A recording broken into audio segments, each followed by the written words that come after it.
Կինոծմինդայի մշակույթի տանն անցկացվում են Փարվանա-պարային համույթի դասընթացները։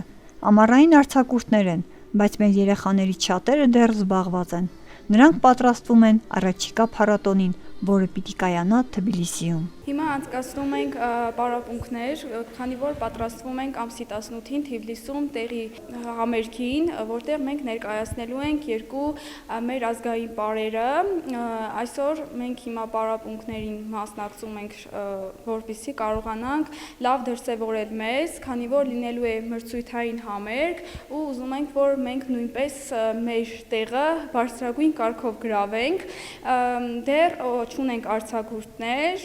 հիմնականում օգոստոսին է լինում, բայց մինչ այդ ուզում ենք, որ նույնպես մեր ակտիվ մասնակցությունները ցուցաբերենք, որպեսզի հետագա մրցույթներին եւ փառատոններին կարողանանք նույնպես մասնակցել։